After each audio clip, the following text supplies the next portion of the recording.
स्वागत आहे माझ्या दैनंदिनीमध्ये. खूप दिवसांनी हे वाक्य बोलते आहे. मी इथे इकॉनॉमिक्स वाचायला घेतलं आहे, कारण 4 दिवस पॉलिटी वाचून मला थोडासा कंटाळा आला आहे.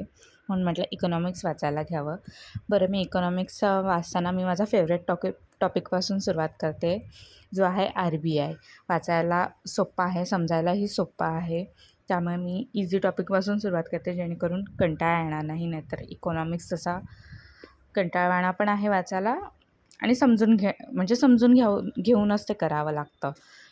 तरच त्याचे क्वेश्चन सुटतात. नाहीतर मग एक्झाममध्ये जर माहिती विचारली असेल किंवा जसं विचारलं असेल तरच येतं. पण मग कन्सेप्टनुसार विचारलं असेल तर मग ते येत नाही.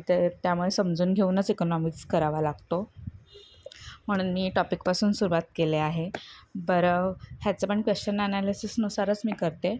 पण थोडा कंटाळा आला आहे पॉलिटीचा, म्हणून मी म्हटलं टॉपिक वाचूया जरा. एकीकडे मी मॅथ्स रिझनिंग पण करते आहे. लास्ट व्लॉगच्या कमेंट्समध्ये मला एका दादांनी मॅथ्सची मला लिस्ट दिली होती. ती मी लिहून काढली. मग त्या टॉपिकनुसार मी करते आहे आधी, जेणेकरून फाफट पसारा मी बाकी करावा नाही.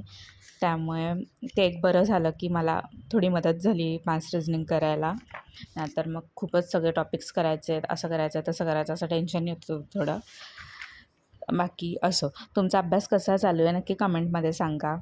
ग्रुप सी ऑनलाईन आहे तर टेन्शन सगळ्यांनाच येतं आहे की मी एकटीच तशी आहे, असं पण सांगा. पण मी थोडंसं टेन्शन इग्नोर केलं आहे. म्हटलं चला आपल्या अभ्यासाकडे फोकस करू. थँक्यू. प्लीज सबस्क्राईब करा. भेटू पुढच्या व्लॉगमध्ये.